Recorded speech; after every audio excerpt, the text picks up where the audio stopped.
Ladies and gentlemen, welcome to Beyond Accidentals podcast. I'm your host, Anthony Petrellis, and we are excited for our 12th episode. And just in the words of DJ Khaled, and another one. We keep bringing on great coaches that I'm really excited and honored that want to share their knowledge with us. And today, is another great coach and another great example of that. So I'm just going to read off some statistics about this coach so you guys understand a little bit more of the type of guest that we have on today. Was the eight-year head coach of Wilmington girls basketball for 8 years. In all 8 years, had playoff appearances, a record of 120 wins, 60 losses, the winningest girls basketball coach in the history of Wilmington High School, was also 12-8 in playoff appearances as a head coach, and has a Middlesex title under his belt. And we know from some past guests we've had on, the Middlesex League is no easy league to be playing in, and is currently right now going into the third season of head girls basketball coach at Malden Catholic High School. In 2019, led his team to a 15-5 record in their first year eligibility of playing as a varsity sport. He coached them the previous year as a freshman team and went 19-1.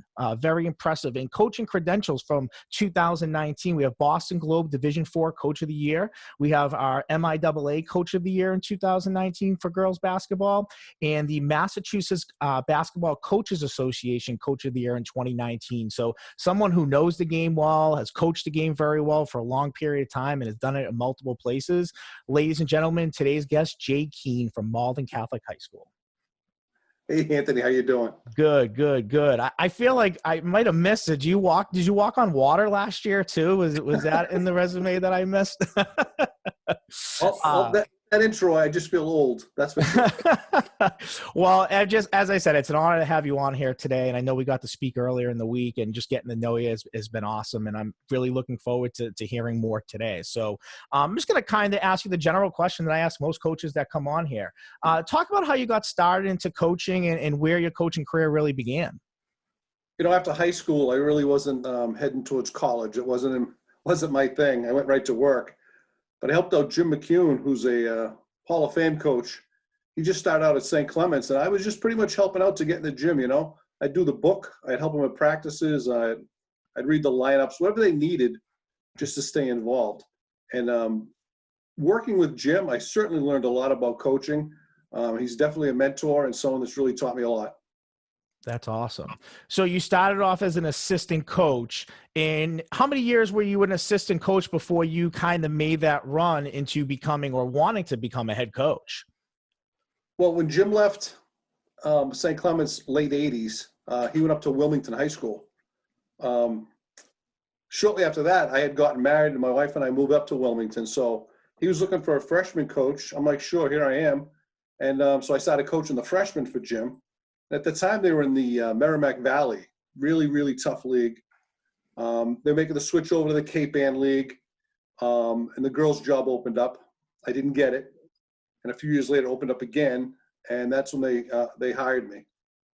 That's great. So obviously having some years under your belt, especially coaching the boys basketball, talk about that adjustment, right? Coaching boys basketball and then jumping over into coaching girls basketball at the varsity level. Talk about maybe the adjustment as an assistant coach you made when you became a head coach.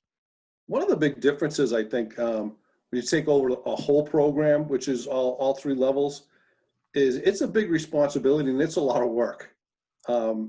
Number one, you're a coach for your team and you have to organize it, but you also, make a point to get to the JV games, the freshman games, just all the planning, having good assistant coaches help. But overall, the coaching aspect was kind of the same. I felt, girls want to be coached. Obviously, coach them a little bit different than boys, but as far as a practice, they want to work hard and they want to win. So that part of it was easy for me. That's awesome. And what would you say to like young coaches out there? What do you remember about being and you might have already kind of mentioned it, but the hardest adjustment from being an assistant coach to becoming a head coach? And you might have mentioned it just with all the responsibilities, but is there something specifically that you remember being like, wow, this is not what I expected as a head coach? Well, it's making those big game decisions. Having, like I said, good assistants and having worked under Jim for so long, I felt I was ready. And for me, I thought the transition wasn't that hard. I mean, I had to learn a little bit more about, talking to them at halftime and taking timeouts, more about a strategy basis than anything. Yeah, and I always, when I became a head coach of football, that was the one big thing, is just that you're looking at the game so differently as opposed to being just a coordinator, where you're looking at one side of the ball and clock management. If the team gets the ball back, how many timeouts they're going to have. But as a head coach, you're also thinking on the other side of the ball and when you get that possession. So it's just, there is a lot more to think about from a game perspective. So what was the biggest change that you felt? Because I read the stats off. You made 8 state playoff appearances, so that means you had a winning record for 8 years of your program. And I'm not sure where the program was when you took it over, but what was one of the biggest changes you felt like you made towards that program to kind of turn it in the direction that you did? I think the program, when I took it over, they were just kind of walling around 500 for a few years. They started losing kids out of the program. So one of the first things that I did, there was a longtime assistant, Audrey Cabral-Pini, who was there before me and stayed on with me. I talked to her a lot. She was from Cambridge, city girl, kind of thought the same way about the game. And then I talked to some players. I'm like, what's the problem here? Why are girls walking away? Why are you 500? Because there was talent. Working with the boys side, I'd watch the girls play. I'd watch them practice. There was something missing. So I kind of brought in, the way Jim coached, the way Jim taught. Come in, coach hard, but you got to be fair. You got to be consistent. I had to change the culture. The girls just didn't know how to win. And I don't know if that makes sense. Yeah. But once the winning started, everything fell into place. Yeah, and that's, I think that's what's important about coming into a program. And I've talked to a few coaches about this. Sometimes, coaches think you just sometimes go in, got to change everything. You don't necessarily have to do that. It's just sometimes just tweaking something, or you said maybe just the way that they practice or the way they, handle game situations, saying, well, maybe they should do more of this and less of that. And so you kind of saw that firsthand a little bit, and that's great. Coach, walk us through a practice of yours. So walk us through just like a typical practice, whether Wilmington or Malden Catholic, or maybe it's similar, but what's a typical practice for you like? Well, typically the first 15 minutes is a little stretching and conditioning. Like most programs, right? You want to get them in, get them warmed up, get them stretching. And then all the drills we do is with the basketball. We don't do just sprints for the sake of running. We do a lot of full court drills. And then we go to our breakdown stuff. We'll start with, 10, 15 minutes of a drill for defense, something else on offense. Then we'll start working on it. So we try to break it down into 10, 15-minute increments.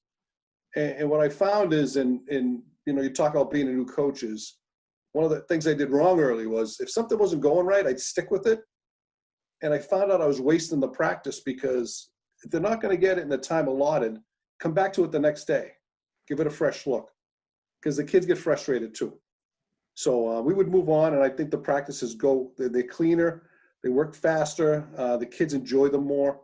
If you get bogged down on just a couple of things, it's like running in the mud, Yeah. They get frustrated. Now they want to take a break. They want to go home.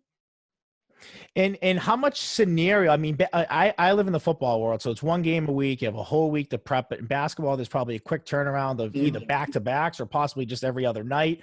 Talk about how you make that adjustment. Just one opponent ends, you got your next opponent coming up. I mean, how do you prepare for that so quickly? I'd like to think that we have a little bit of everything prepared. And then usually the day before, in season, the day before a game, we'll go over a little bit what the other team does. But I primarily like to focus on what we do and what we can do to make ourselves better, whether it's offensively or defensively. I've really focused on that. When we get towards the state tournament, we do more scouting and more individual breakdowns on players. That's usually we get more into what the other team is doing, because by the end of the year, we've done all our drills. We've done all our breakdown stuff. We know the plays. So now we concentrate more on the other team. That's great. I mean, I never really thought of that from a basketball perspective. Yeah, you're just kind of working on you and getting better at you. And then as you get later in the season, yes, you got to prepare for opponents a little bit. Yeah, that makes perfect sense, Coach. So you mentioned, you alluded to it a little bit earlier, but you were in the Cape Ann and you were in the Middlesex. I mean, talk about playing in those two leagues, because that cannot be easy to be competing year after year against programs in both of those leagues. So we get into the Cape Ann League when they take over in 2005, I think. And we get Bob Romeo at Masco. We've got John McNamara taking over a Pentucket program, and they went on a run. They're still on a run. We had Mandy Zagorowski up at Ipswich, Sue Breen was at North Andover. I mean, we're good, and we're going out and just absolutely hanging with these teams, and then at the end losing games. So our record didn't necessarily reflect how good we were, because then we go on the tournament those first few years in Division III, and we go on a nice run because we were playing the iron all year. Yeah, yeah, and that's it, right? Because you're kind of, and you see them what, twice a year, a home and home. Is that typically how it goes, right? So Yeah. yeah, so you see, for all intents and purposes, you have 10 to 12 games that are just tough playoff games, anyways, Oh right? yeah. So that's Real half of your tough. season, you know. So talk about your run at Wilmington a little bit. I mean, I know when you, like I said, you had 8 state playoff appearances, but in 2006, 2007, those teams, you started seeing like 17 win seasons, 20 win seasons. Talk about like the growth of your program and what you credit that to, because you did have if nothing else, you were a team that won 16 to 20 games a year, and teams were like, oh, we drew Wilmington round 1 because they know they're going to get a tough coach team that has played tough competition all year. So what do you equate that growth to? You know, I give a lot of credit to my sub-varsity coaches. You know, as kids graduate, you need to have kids to be able to move into those positions. I'm kind of an old school guy, you know, 1, 2, 3, 4, 5. That first few years, I had an outstanding post player, Ashley Vitale. You don't see many good post players anymore. It's kind of a lost art. But we had a really good nucleus. We had a shooting guard. We had a good point guard. We had all the pieces. And when I took over, those girls were juniors. So I had 2 really good years, and that led into a nice run. That's Because great. you got to understand that 1 year we went to the Songus. So we come in, and the school had given out 500, 600, 700 white shirts. You're in the Songus, the place is crazy. All those little kids that are there, those little girls are like, I want to play. So anytime you have a winning program and a winning tradition, that just generates more interest. You know, the camps get bigger, more kids want to play, more kids come out every year. So definitely those early few years really planted the roots for that program. And I love that you said like these little kids are looking at you. And when I coach Thanksgiving, part of my speech always talked about the little kids that are there watching you, that are there with their dads that once played here, or their cousins that play here, and they want to be like number 10 or number 12, or I want to be like the quarterback. And these kids look up to you. So there is that responsibility of not only representing your school and representing your team, but you also represent the community. And talk about how heavily involved were you as a coach in the youth programs in the town? And obviously that's a great feeder program that leads up over these 8-year runs too. So how involved were you with the youth programs in Wilmington? Not as much as you think. The one thing, and you live in Wilmington, so you'll understand, the youth program is really well run. Boys and girls basketball, outstanding, Pop Warner, soccer, they're all great programs. So I didn't have to do a lot, but what I would do is just go and watch games. I didn't go to tell the coaches what offense to run, what defense to run. But the kids would see you there. So every year we'd have a camp, and you'd get 100 girls showing up. The high school girls are the coaches, and that kind of gets them all kind of know each other. So then on the Friday night, the stands are full of travel basketball players wearing their Wilmington shirts. And I really got, Wilmington's a great community, and they really wrap their arms around that program. Yeah. And that's the one thing I notice is just like I said, you said, being a citizen of the town, there's always things going on. I mean, obviously not so much more now, but there's always things going on in the community. The parks are always full. The basketball courts are always packed. You can't get an open basketball court anywhere. So you're right. It is a town that cares about its sports, and they provide plenty of opportunity for their athletes to participate in that. So talk about the flip side of that a little bit. And I've talked to a few coaches about this, but the one difficult thing about being a head coach, and I don't necessarily experience it in the football world because the numbers you want are huge. You want to have a huge sideline. It's an intimidation factor. But in other sports, it's a cut sport, and, you can only carry a certain amount of people, and, you have to evaluate talent, take a look at a talent and make that decision. So talk about that as a coach, because I know that's not easy for coaches. And I think it's important for, people out there to hear these decisions are very difficult for coaches that they have to make, especially in cut sports. Absolutely. And here we are at Malden Catholic, which we can talk about later, but, we have tryouts and you have huge numbers of girls. You can't keep everybody. I mean, there's a max 15 on each team. And as a varsity coach, I've always said the top 12 or 13 kids, regardless of what year they are, make the team, because we're here to win. Then we put our JV team together, okay? they all don't play evenly, but they all play. We're going to play to win. And the freshmen play evenly, and it's just kind of a skill-building year for them. Skills and drills, a lot of that. But everybody plays in the game regardless of the score. That's what we want to do. And getting those kids involved was huge for us. Even when I took over the program, they only had banquets for the varsity girls, which I thought was absurd. When I came from the boys' side, we had a huge banquet for everybody because you want everyone to feel like they're part of that. Right. And cutting kids definitely is not good. Yeah. I just, it's something that I think it's really difficult for a coach, as much as it's difficult for that player, coach trying to make a decision for a team, realize, hey, this kid might have done everything I've asked them to do. But like you mentioned, I'm in a position that I got to carry the best players possible. They're going to help my team win. So it's not easy. I can imagine for a coach, it's hard. And I think it's important. No, but you know what? In reality, it falls on the kids. We're picking varsity by talent. If I kept every kid that I liked, and we like every kid. Some parents think it's a personal thing when somebody doesn't make a team, but it's not. These kids have been working for 9 months. This person hasn't picked up a basketball. So who do you think should get on the varsity team?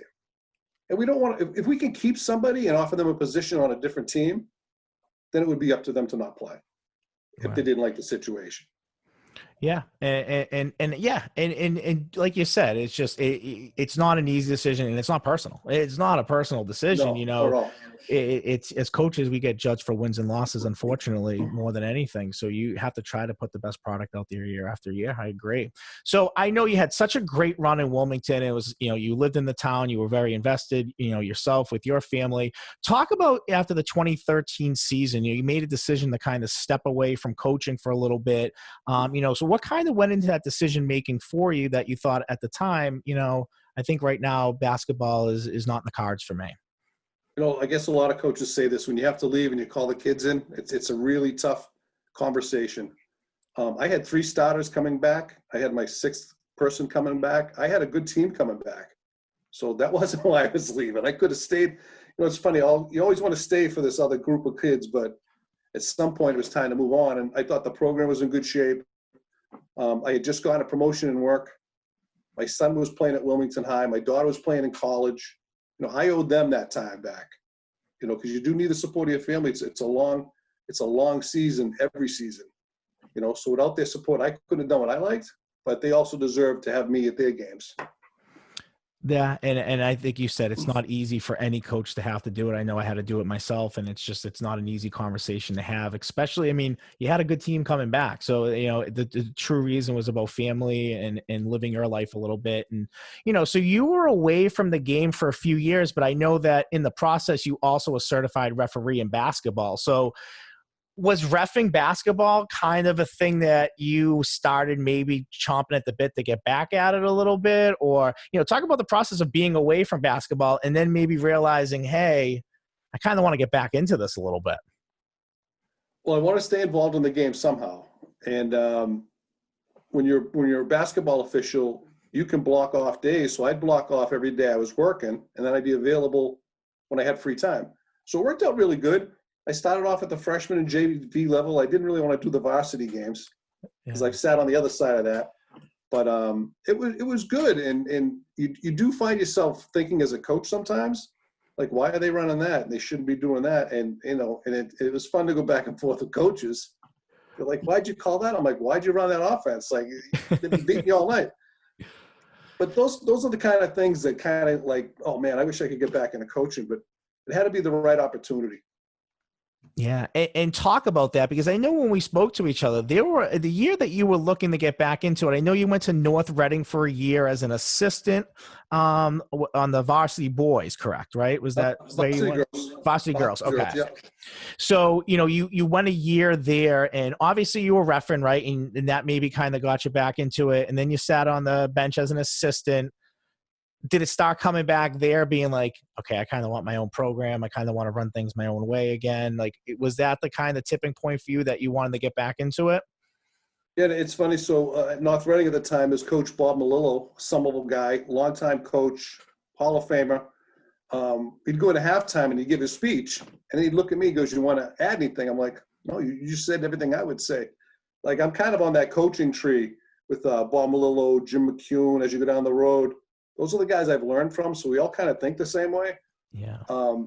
So in that sense, it's hard to sit on the bench and not coach. But he was doing a great job. He didn't need my opinion. But just kind of get frustrated. I'm like, I think I want to have my own team. Yeah. Yeah. And at the end you want to do it your way. You've been there before and you want to get back there. I get it. Talk a little bit about those jobs that were opening. Cause the year that you went for a few of these jobs, I mean, there were a lot of good jobs that opened up in the state for girls basketball and some real good programs. So, talk about the decision-making process for you and how you ended up landing in Malden Catholic. So I started to look. I had applied for 1 or 2 jobs that I didn't get, which won't be part of this podcast. But we could talk off the air. But like Dave Brady, longtime Hall of Famer from Arlington Catholic, had just stepped down, and then you had Andover had turned over a coach after 2 or 3 years. So I was looking at those big, high-profile programs. I thought my resume would get my foot in the door and possibly a second interview. And then the Malden Catholic job opened up. Now, I started with Jim McCune in Wilmington. He was now at Malden Catholic Boys, doing a great job. And I said, what's going on over there? He says, they're starting a girls' school. But, you'd be a good guy for the job, but you have to be patient. Because they were only bringing in 70 freshmen each year. That's how they started the school. No juniors, no sophomores. So I went for an interview. And just the idea of building your own program, I could have coached at any other school, but it would never have been like my program. I kind of felt in Wilmington when I left, like I had put my mark on that program. Here I was going to get to build a program from the ground up. I mean, everything from basketball to uniforms to everything. It was a good challenge, I thought. So I interviewed for the job and they offered me the job, but the school didn't open for another year. So they hired me a year in advance. So I kind of got my thoughts together. I was out watching some Division IV schools because we were starting basically with 70 girls. And I was lucky enough to have one girl from Wilmington who knew me, Andrea Turner. I knew she was an outstanding player, and it was definitely someone I could build around. And, our first year we were freshmen, and we played mostly freshmen. We played some JV teams, and we played one varsity team 2 games. Another new program up in the North Shore. And we went 19-1, and it was a great season. There was definitely room for huge improvement. So I thought it was a good challenge. It was taking over a brand new program. It's setting it up for success, and I think so far so good. It's worked out. Yeah, I mean, talk about that, right? Because you're actually, believe it or not, and this is, I felt like this was such a rare thing, but now I think of it, 12 podcasts. I've had 3 coaches on here that started programs from the ground up. So, I mean, talk a little bit more about that process, I guess. Like, you got hired a year in advance. You started scouting the competition. Obviously, you're an independent schedule, I'm assuming, so you kind of get to pick those opponents a little bit. So, talk about just some of the things that go into starting a program from scratch that people wouldn't even think of, that you're like, wow, I got to do that. Well, we played some schools the first year, and if we beat their freshmen pretty good, they would just send their JV team the second time. We just play their JV team because I wanted to try to play up a little to see where we were. So when we got to that second year, I went to the school and I said, I think we can play varsity. And they were kind of hesitant. No other girls' sport in the school had done that. But I was pretty confident I could get 10 wins and get us in the tournament. And actually, we were 16-6 because I played Ursuline, and I didn't count the games. I excluded them because they were good. And we ended up splitting with them last year in 2 great basketball games. So a lot of the credit here goes to the girls, too. I mean, they were buying in right away to what I was preaching at the gym, This is what we're going to do, and you may not understand it now, but it's going to, at some point, you're going to look over at me and go, wow, that worked. And it's happened a few times, but so they're kind of expecting it. So this year, I'll coach these juniors for 3 straight years because I only have juniors now, juniors, sophomores, and freshmen.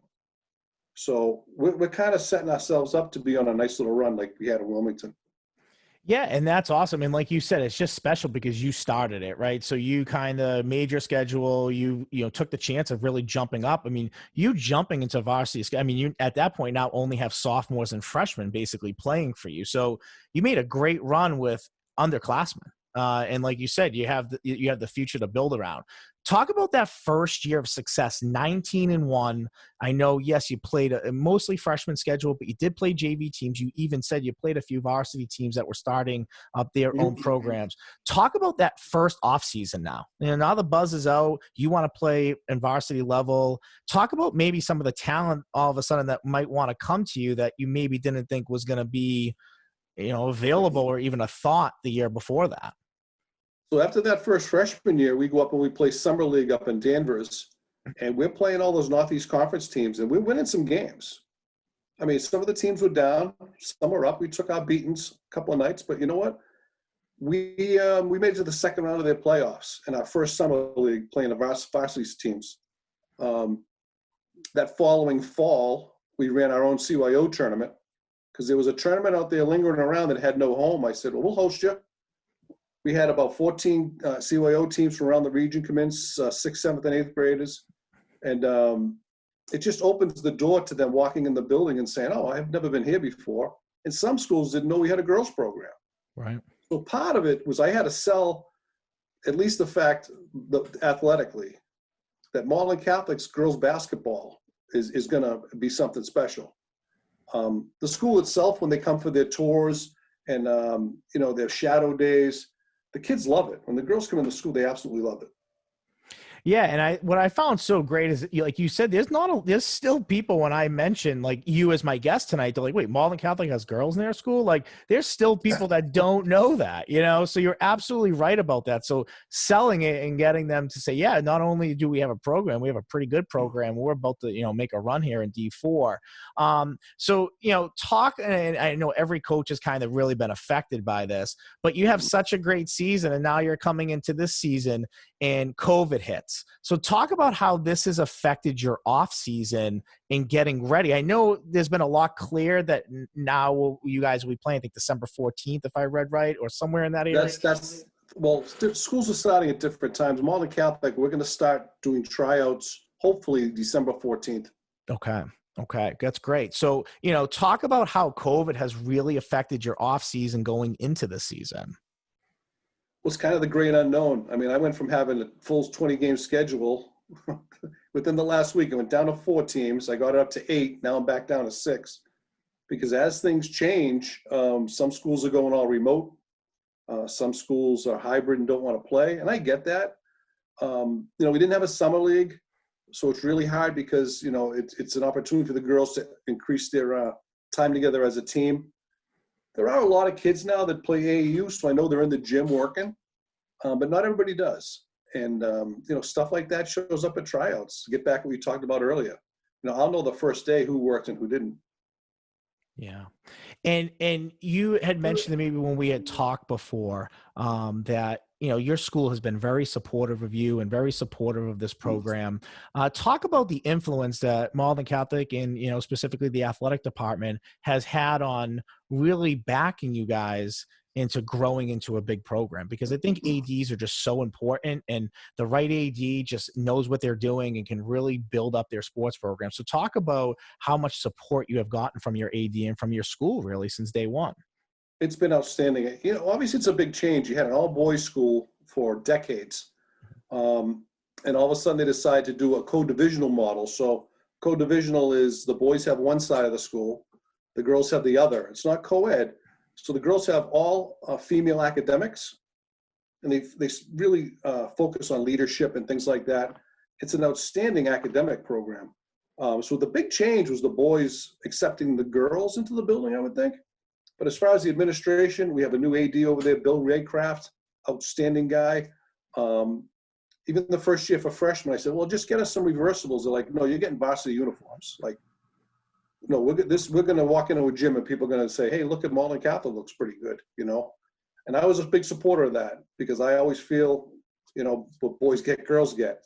And they're fine with that. The facilities are great. They've made room, space, time for us. And we're still growing. So it's been a really great over there. The administration's been very supportive. So it's great to hear. And I think when you have that, especially it's like, no, we're a program here. You guys are getting these jerseys. It's great for the kids too, because they feel like they're being taken serious. Yep, they're freshman girls and sophomore girls, but they're very much a part of this school, just like any other boy is. And I think that's a great message your AD delivers. So let's get into like this. I mean, you're such a successful coach in Wilmington and such a successful coach in Malden Catholic. Let's talk about, your coaching style. I mean, I always find intriguing is, are you a type of coach that, is very top heavy in the sense of playing like 6 or 7 people? Or are you a person that really utilizes your entire bench and play very situationally? I think every year it's different. Like every team is different. I'd like to go 8 if I can. Yeah. Obviously, I'd even like to go even further. And that ideal can change 2 minutes into a game with a couple of fouls on a player. But I expect every girl in the program to be ready to go. That's how I brought my kids up. Learn all 5 positions, and then the coach can't tell you to come out. Raise your hand and volunteer for everything. And that's the key. If we're in a tough game, maybe the bench gets shorter. As we get in the playoffs, the bench may get shorter. But there are times throughout the year where those other girls get some playing time. And I try to make a point to not only get them in, but to continue coaching. Like when you put kids in a blowout game one way or the other, they deserve to be coached. And I'll still coach them. Some coaches sit down and watch the rest of the game. But those minutes are important because they have to learn their positions and how to react and how to play defense. And that real game situation, I think, is really important. Yeah, and that was the one thing I felt like when I was a defensive back coach and even a coordinator, it was really looking at, okay, I have 6 or 7 kids that can play defensive back, but these kids can only play man. These kids can only play cover 2. These kids can only play cover 4. So, you wanted to get kids working because especially some of the younger kids, because you knew situationally, if you coach them right, you put them in a safe position to get some time, but to also get that experience and kind of get the, the nerves out of them a little bit, because throughout the year, like you said, their playing time may grow and they might be an injury away from playing 10 or 15 more plays than they would, or in basketball, an extra 5 or 7 minutes a game. If someone goes down, you need to get someone in there. So, I always find it intriguing that coaches know how to utilize their bench the right way, because if you can, then, you're able to do a lot with what you have. So that's awesome. Well, that also goes back to when you were talking about, selecting the team and kids not making the team. I've had girls who are at the end of my bench at the beginning of the season playing important minutes late in the season because they practice hard every day. They're diving for loose balls. They're taking charge. They're doing all the dirty work. And to a coach, that's like, I got to get this person playing time. Don't be satisfied because I gave a uniform sitting into the bench. Prove me wrong, and I'll find that time for you. And that's what we'd like to do because that makes us a better team. Instead of playing 8, I can play 9 or 10. Yeah. And that makes it great, and like you said, it's just experience for everybody. And sometimes you find out you have a game day player who in practice just might get it wrong a lot, but in a game just plays tough. And I found that out plenty of times. So it is nice to, sometimes you just never know.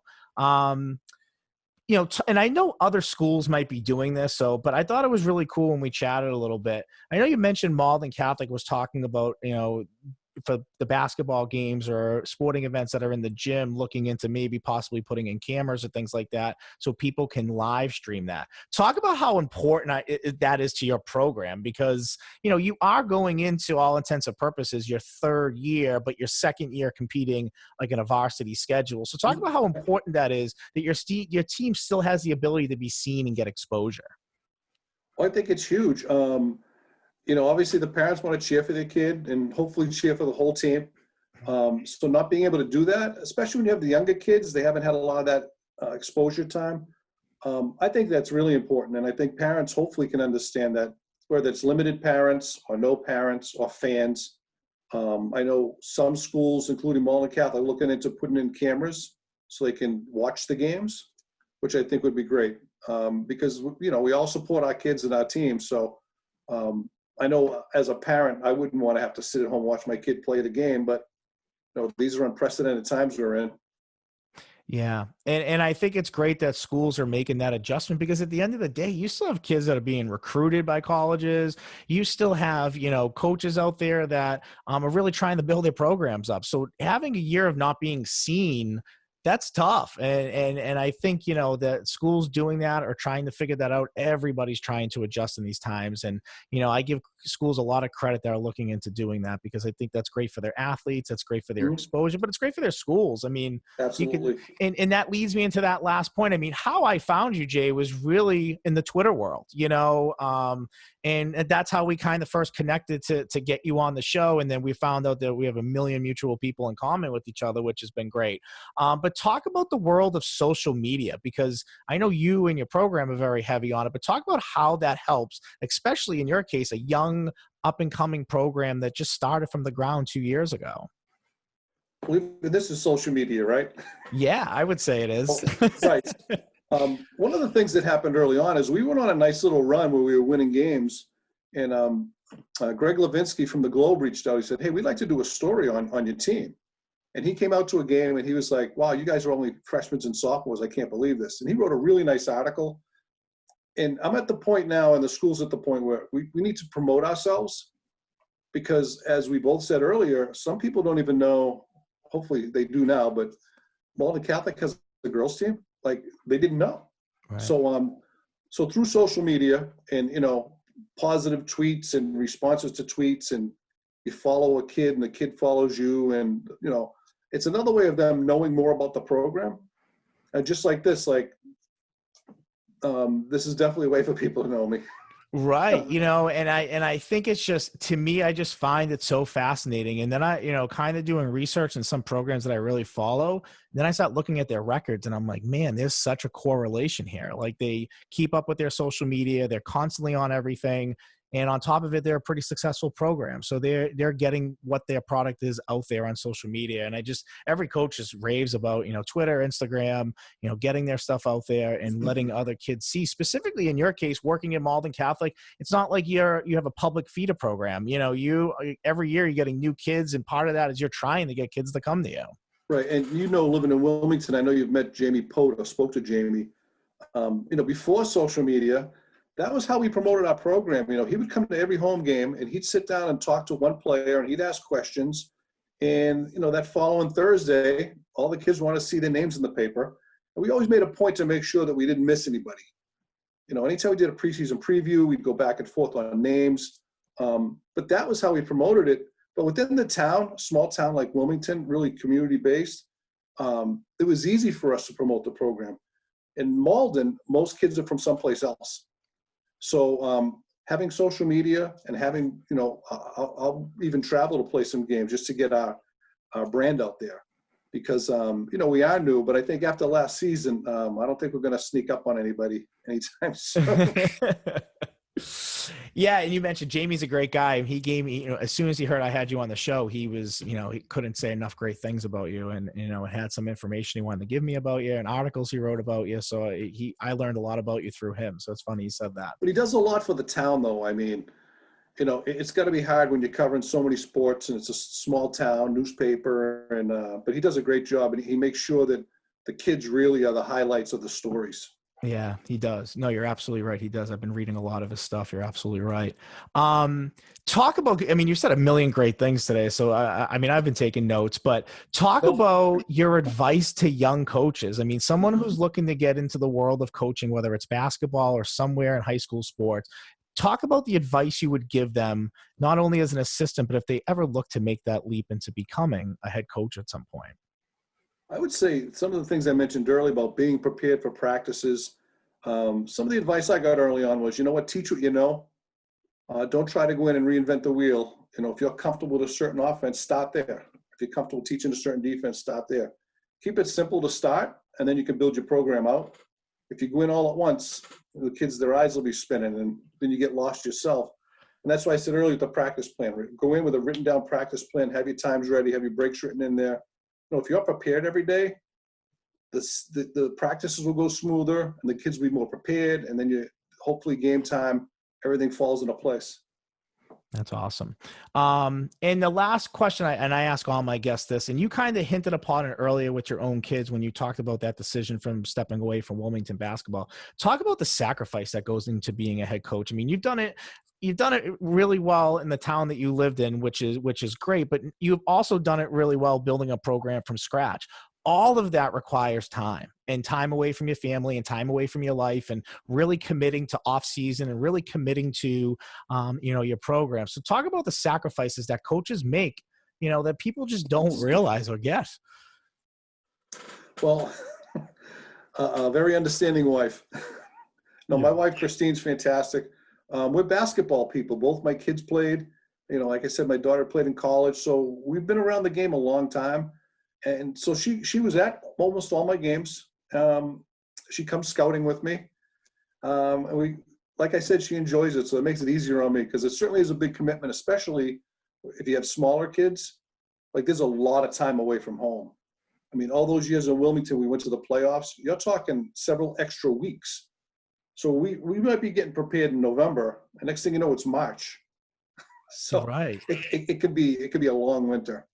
Yeah, and that's the thing with the success. Like, like you said, 8 straight playoff appearances. So your season's extended minimally 2 weeks on minimum, automatically. And if you're making a real deep run, then it's at least another week, possibly 2. So like you said, those weeks add up and it turns into extra months over time. So there is a lot. And obviously committing yourself to, the youth programs, or just going to games and showing up as a physical presence, if nothing else, is time away. So, we're going to jump into our last segment, which is called our 2-minute drill. But before that, I just want to say thanks so much for coming on here. I took a lot of notes.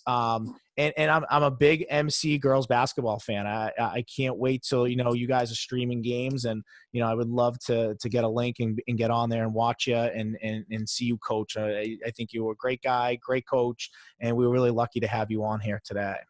Thank you, Anthony. Podcasts like this are certainly a good outlet and a good way for people to see some of the coaches that are out there putting in the time, working with the kids. And you know what? We do it for the love of the game.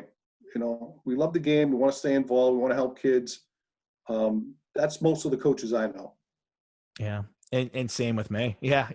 I've never met a coach who's moaning and groaning about how much money they make coaching, because it's not about that. It's pennies when it's all said and done. So this last segment's called the 2-minute drill. So basically I kind of just fire some rapid fire questions at you pertaining to basketball. And you can answer as many as you can in 2 minutes. And I do get a challenge at some point if you give an answer, and I just want to hear your explanation for it, and vice versa. I might ask you a question that you're like, all right, I'm going to give you an answer, but I need to explain why. You may do the same. So it's always a fun segment. My coaches love it. And we'll be good. So let me get the timer set, and here we go. What would you consider your style of coaching? Are you a quiet coach, or are you a pacer, a yeller, or a screamer? What type of coach are you? I'm a quiet coach. Very quiet. I think the kids should know what they're supposed to do, and I don't like to scream. I don't think they respond any more to that. No, I agree. Toughest coach you face in your tenure at Wilmington? I'd have to give you 2, Bob Romeo at Masco and John McNamara at Pentucket. Both are still doing it. Outstanding basketball minds. Awesome coach. What would you say is the biggest victory you ever had as a head coach? Oh my. Well, the year we went to the Songus, the Boston Herald did a thing, the top 5 games of the season, and we were in 3 of them. We knocked off right behind you, Arlington Catholic. They were undefeated, number 1 in the state that year. Wow. Regular season game. Our second game, we beat Winthrop, who was the number 1 seed, to send us to the Garden. And then we lost to Pentucket by a point, I think, in the Songus. And it was considered one of the better games of the day. So that's your top 3. 1A, wow. 1B, 1C. Hey, I mean, yeah, who could pick between those, right? I mean, that's Let me add one more, Coach. Sure. This year, Malden Catholic got our first win in our second game at home. And then our first tournament game at home, we beat Snowden. So that was a huge victory for the kids. Wow. Awesome. Some big games there, Coach. So on the flip side, what would be your toughest loss? Oh, the Songus game. Yeah. We just talked, you invest 4+ months of your life, and that loss, everything comes crashing down. It was hard, not only on the kids, but as the coach. You get emotionally attached to these kids, and it was heartbreaking. But all the credits at Pentucket, it was an outstanding basketball game. We had nothing to be ashamed of. But yeah, it still stings a little bit. Yeah. Oh, I have a few of those. I have quite a few of those. What would you say as a head coach? You a more offensive style minded head coach or defensive style? I'd have to say offensive, and that's kind of where the games. I probably changed over the years. I think when I started out, I was more of a defensive kind of coach. But now the game's changed so much. A lot of running, dribble, drive, and pass the ball and get the ball up. And I've been lucky enough to have good athletes on my teams that we were able to adapt to that. So I'd probably say more of an offensive coach now. Huh, okay. How many technical fouls have you gotten in your coaching career? I think two. Okay. I think two. And one I had to talk the ref into giving it to me. Oh, yeah. One of those. Please throw it. Please blow the whistle. Yeah, just trying to motivate your kids. And I was riding this one guy, and he wouldn't tee me up. So when his partner came by, I gave him an earful, and he finally teed me up. I didn't get thrown out, though. Wow, that's even better, though. Hey, that's street cred right there. I love it. And the last one, this is always a tough question. I'll give you a minute to explain it. Is who's the best player you think you've ever coached in your coaching career? Whew. And you could have a 1A, 1B, 1C. I mean, yeah, I'd have to say the girl I mentioned earlier, Ashley Vitale. She was the first girl who scored 1,000 points at Wilmington. She won an Endicott, I think 1,000 points, 1,000 rebounds. Outstanding player, great person. I just got invited to a wedding. So that's always a good thing as a coach, right? Yeah. Number two would be Amy Fahey. She was a few years after her at Wilmington. Struggled through some injuries, but still almost scored 1,000. She was 17 points short. And then went up to Fitchburg and broke all the scoring records up at Fitchburg. And I think the sophomore we have, junior this year, Andrea Turner, she's special athlete. She's putting up 20 a game in our first season, kind of carried us with her maturity. I think she's going to be a special player. That's awesome. That's great to have when you have more than one. And all three of them sound like they were special players. So they were all different parts of my career. Like, they weren't all at one team, because that first team I had obviously had many, many good players. But when you break it down into sections, those were probably the top three. Yeah, and right? I mean, over a tenure, you've seen a lot of basketball, and so you kind of know when you have a player who's just a little different than everybody else. So that's awesome. But you definitely need those other pieces, though. Having just a good player isn't going to get you anywhere. It's the kids that they make around them better and make the team better and ultimately achieve that team goal. I mean, that's what those kids also do that make them important. Yeah. And I think as a coach, that's the message you seem to deliver pretty well, because you've had some pretty good players and you've had some pretty good teams. So you have figured out how to get your best players to make everybody else better, or your best, people around them to be better because of that best player. So that's awesome. That's awesome stuff, Coach. Well, you've survived the 2-minute drill. And again, I want to thank you for coming on. I was really excited for this podcast. All the great things I heard about you and what I've just heard from you today is just, I'm a huge fan. And I really look forward to keeping an eye on you guys. I know your scheduling's tough this year, but even if it ends up being 8 or 9 games, it's 8 or 9 games I'm going to be very interested in paying attention to and seeing the results of. So, well, listen, if some coach out there wants a game, look me up. Hey, listen, I'll put something out on Twitter tonight and see if I get any bites. But Coach, seriously, thanks for coming on. And again, just for these younger coaches that have been listening, all I hear is how excited they are when they get a coach on there who's had a lot of success and who's done it for a while. And there's no way you disappointed tonight. So again, thanks so much. And hopefully we'll have you on in the future. Thank you, Anthony. I appreciate it. All right. So from Beyond X's and O's podcast, I'm your host, Anthony Petrellis, Jane Keane from Malden Catholic Girls Basketball. Have a great night.